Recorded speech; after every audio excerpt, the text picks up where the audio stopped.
Study IQ IAS, अब तैयारी हुई अफोर्डेबल।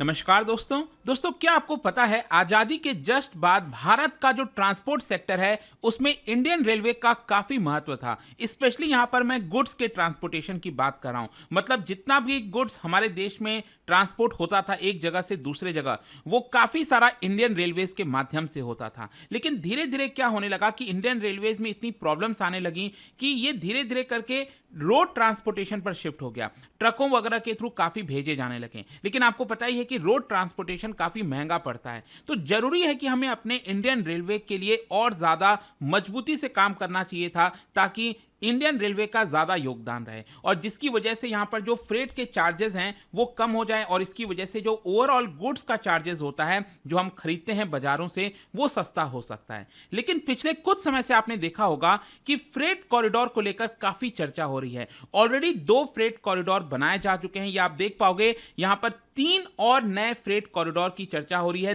2 लाख करोड़ की। तो इसी के बारे में आपको डिटेल्स बताऊंगा कि ये 2 लाख करोड़ के जो नए 3 डेडिकेटेड फ्रेट कॉरिडोर है DFC, ये एग्जैक्टली है क्या, कैसे ये भारत को मदद कर सकता है, आपको बहुत कुछ जानने को मिलेगा। चलिए आगे बढ़ते हैं, लेकिन उससे पहले ध्यान रखिएगा दोस्तों, हमारा जो सेल है सभी UPSC के बैचेस पर वो स्टार्ट हो गया है। मतलब 13 अप्रैल से, कल से हमारा नया GS फाउंडेशन का बैच स्टार्ट हो रहा है। इसको आप अवेल कर सकते हो सबसे कम दाम पर। बस आपको हमारे वेबसाइट ऐप पर जाना है या फिर कमेंट सेक्शन में लिंक और यूज करना है कोड अंकित लाइव। ये कोड इस्तेमाल करके आपको मैक्सिमम डिस्काउंट मिल जाएगा। या फिर अगर आप 2026 की तैयारी कर रहे हैं तो वो भी आप ले सकते हैं। और इसके अलावा अगर आप MCQs अटेम्प्ट करना चाहते हैं तो मेरे इंस्टा पेज पर जाइए, वहां पर स्टोरीज में जितने भी MCQs हैं उसको आप अटेम्प्ट कर पाएंगे। देखिए, हम 3 नए डेडिकेटेड फ्रेट कॉरिडोर के बारे में जाने उसके पहले जो बेसिक्स हैं, डेडिकेटेड फ्रेट कॉरिडोर DFC ये एग्जैक्टली होता क्या है। देखिए, it is a high speed and high capacity railway corridor. मैं आपको एग्जांपल से समझाता हूं। जैसे मान लो ये है आपका दिल्ली और यहां पर है आपका मुंबई। अब यहां पर अगर सिर्फ 2 ट्रैक हैं, आजकल आप सभी को पता है कि एक ट्रैक पर जो गाड़ी है, रेल है, वो आपकी गुजरती है, जाती है एक तरफ और दूसरे ट्रैक पे वहां से आती है। ठीक है, इस तरह से सिस्टम चलता है।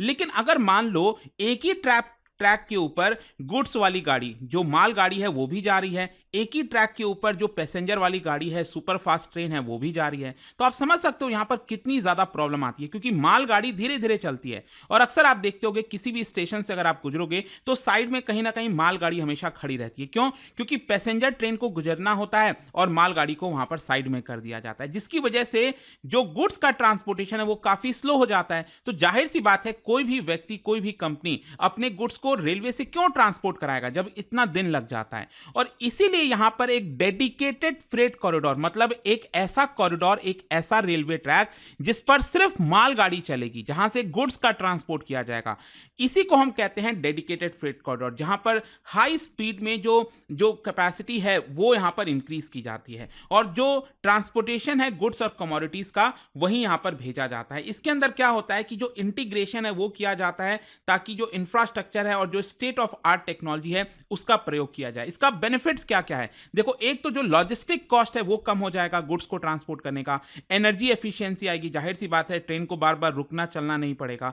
फिर यहां पर जो मूवमेंट ऑफ गुड्स है वो तेज हो जाएंगे एक जगह से दूसरे जगह जाने में। एनवायरमेंटल फ्रेंडली भी है, जाहिर सी बात है। इसके अलावा एम्प्लॉयमेंट जनरेशन होता है, इतना सारा इंफ्रास्ट्रक्चर का प्रोजेक्ट आता है। और इसके साथ साथ जो रियल इस्टेट सेक्टर है, जहां से भी वो कॉरिडोर गुजरता है, वहां के जमीनों के दाम बढ़ जाते हैं। और इसको पूरा करने के लिए भारत में एक अलग से कंपनी बनाई गई है जिसका नाम है DFCCIL, dedicated freight corridor corporation of India. ये एक्चुअली 2006 में बनाया गया था।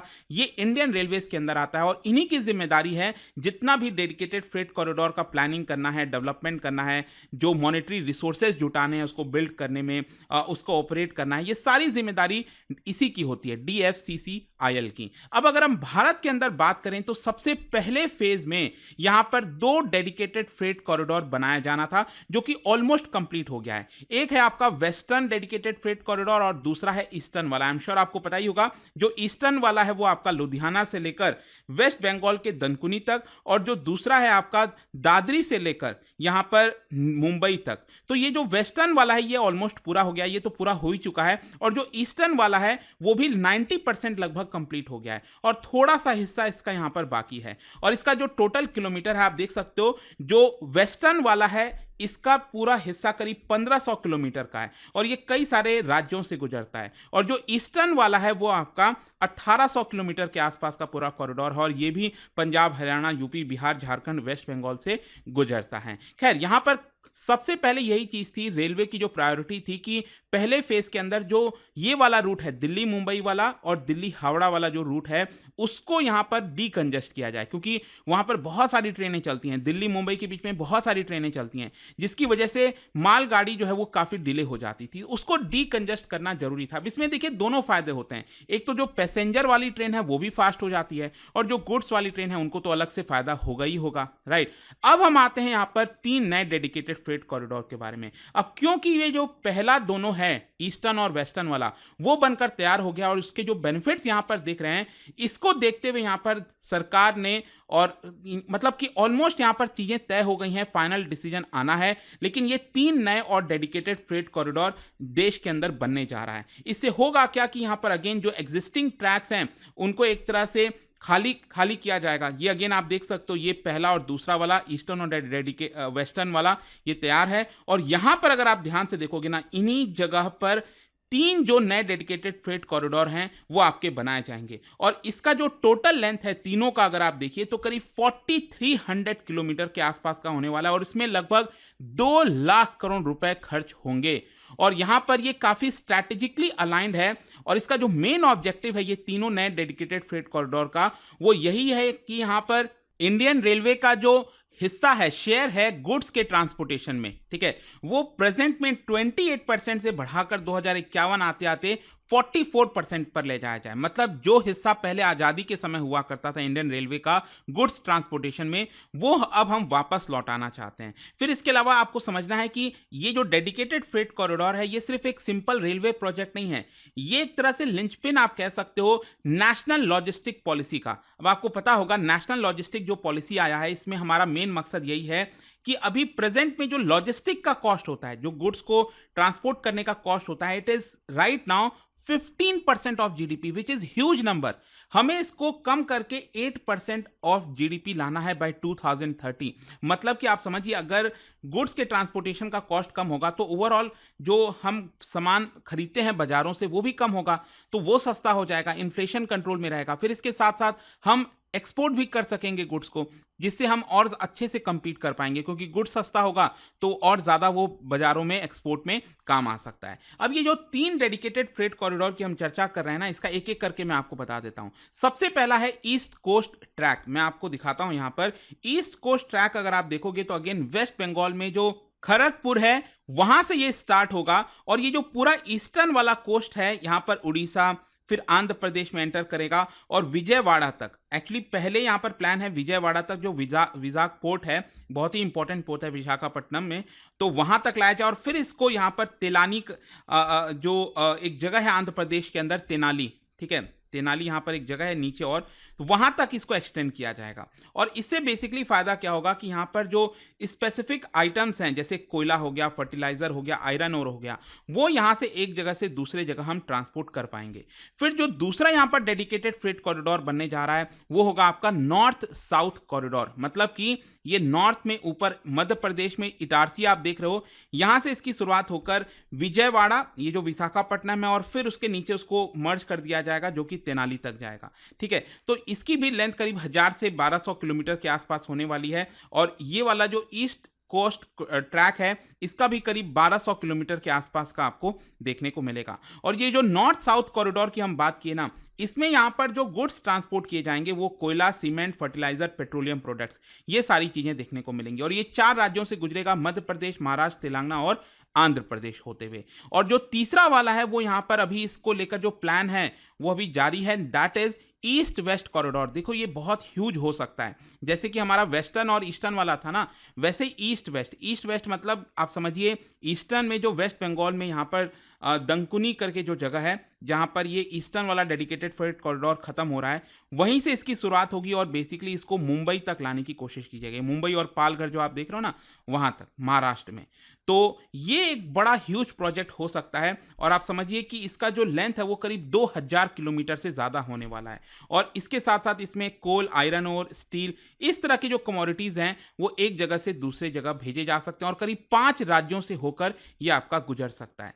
तो ये जो तीनों कॉरिडोर है बेसिकली, इसको लेकर जो फाइनल डिसीजन है वो बहुत जल्द इंडियन रेलवे के द्वारा लिया जा सकता है। एंड अल्टीमेटली आप समझिए क्या है ना कि जो नई सरकार बनेगी, अब क्योंकि आपको पता है पीएम मोदी जगह जगह जहां पर जा रहे हैं रैलीज में, वो बार बार ये कॉन्फिडेंस दे रहे हैं कि उनकी सरकार वापस आने वाली है।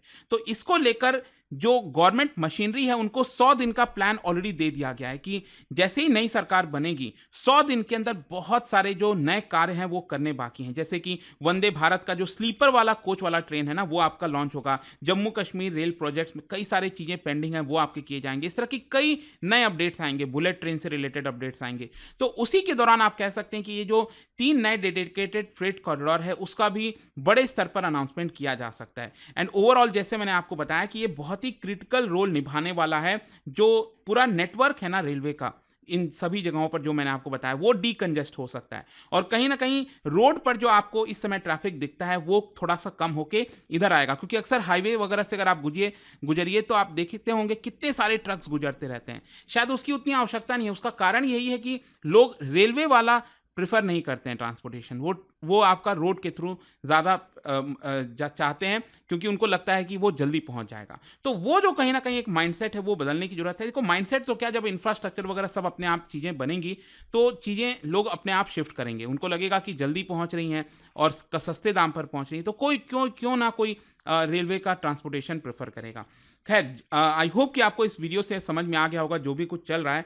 और जाने से पहले एक इंटरेस्टिंग क्वेश्चन, यहाँ पर डिफ्लेशन और डिसइंफ्लेशन को लेकर 2 स्टेटमेंट दिए गए हैं, आपको बताना है कौन सा करेक्ट है। इसका राइट आंसर आप सबको पता है, मेरे इंस्टाग्राम पर तो मिलेगा ही। वहां पर अगर आप नहीं हो कोई बात नहीं, टेलीग्राम से ले सकते हैं इसका सही उत्तर। मैं कई सारे जो MCQs हैं वो यहाँ पर स्टोरीज में डालता रहता हूँ। अगर आपको PDF चाहिए तो टेलीग्राम पर आइए, अलग अलग सोशल मीडिया पर आप जुड़ पाओगे। और जैसा मैंने आपको बताया, अगर आप UPSC की तैयारी कर रहे हैं, कोई भी बैच चाहते हैं, जो हमारा ग्रेट इंडियन फेस्टिवल सेल है पूरे UPSC बैचेस के ऊपर, उसका ज़्यादा से ज़्यादा फायदा उठा सकते हैं। Don't forget to use this code Ankit live, क्योंकि इसी कोड से आपको मैक्सिमम जो डिस्काउंट है वो मिल जाएगा। आई होप कि वीडियो आपको पसंद आया होगा। मिलता हूं आपसे next time. Till then, thank you very much, see you soon. Study IQ IAS, अब तैयारी हुई अफोर्डेबल।